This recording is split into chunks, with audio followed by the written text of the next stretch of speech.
യേശു അവരോട്, നിങ്ങളെല്ലാവരും ഇടറിപ്പോകും. ഞാൻ ഇടയനെ വെട്ടും, ആടുകൾ ചിതറിപ്പോകും എന്ന് എഴുതിയിരിക്കുന്നുവല്ലോ.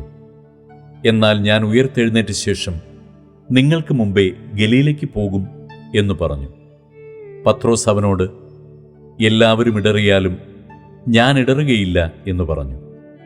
യേശു അവനോട്, ഇന്ന് ഈ രാത്രിയിൽ തന്നെ കോഴി 2 വട്ടം കൂകും മുമ്പേ നീ 3 വട്ടം എന്നെ തള്ളിപ്പറയും എന്ന് ഞാൻ സത്യമായിട്ട് നിന്നോട് പറയുന്നു എന്ന് പറഞ്ഞു.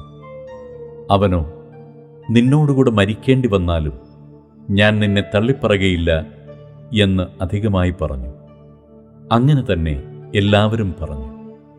അവർ ഗത്ശമന എന്നു പേരുള്ള തോട്ടത്തിൽ വന്നാറേ അവൻ ശിഷ്യന്മാരോട്, ഞാൻ പ്രാർത്ഥിച്ചു തീരുവോളം ഇവിടെ ഇരിപ്പിൻ എന്ന് പറഞ്ഞു. പിന്നെ അവൻ പത്രോസിനെയും യാക്കോബിനെയും യോഹന്നാനെയും കൂട്ടിക്കൊണ്ട് ഭ്രമിപ്പാനും വ്യാകുലപ്പെടുവാനും തുടങ്ങി.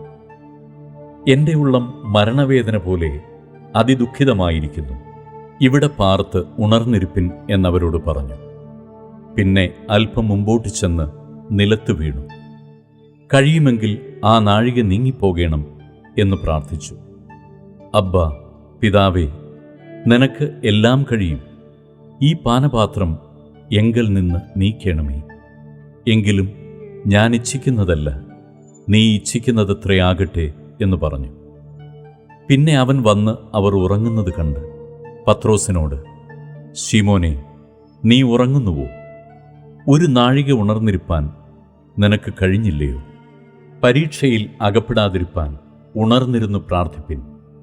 ആത്മാവ് ഒരുക്കമുള്ളത്, ജഡമോ ബലഹീനമത്രേ എന്ന് പറഞ്ഞു. അവൻ പിന്നെയും പോയി ആ വചനം തന്നെ ചൊല്ലി പ്രാർത്ഥിച്ചു. മടങ്ങി വന്നാറേ അവരുടെ കണ്ണുകൾക്ക് ഭാരമേറിയിരുന്നതുകൊണ്ട് അവർ ഉറങ്ങുന്നത് കണ്ടു. അവർ അവനോട് എന്തുത്തരം പറയണം എന്നറിഞ്ഞില്ല. അവൻ 3ാമത് വന്ന് അവരോട്, ഇനി ഉറങ്ങി ആശ്വസിച്ചു കൊള്ളുവിൻ, മതി, നാഴിക വന്നു. ഇതാ, മനുഷ്യപുത്രൻ പാപികളുടെ കയ്യിൽ ഏൽപ്പിക്കപ്പെടുന്നു. എഴുന്നേൽപ്പിൻ, നാം പോക. ഇതാ, എന്നെ കാണിച്ചു കൊടുക്കുന്നവൻ അടുത്തിരിക്കുന്നു എന്ന് പറഞ്ഞു.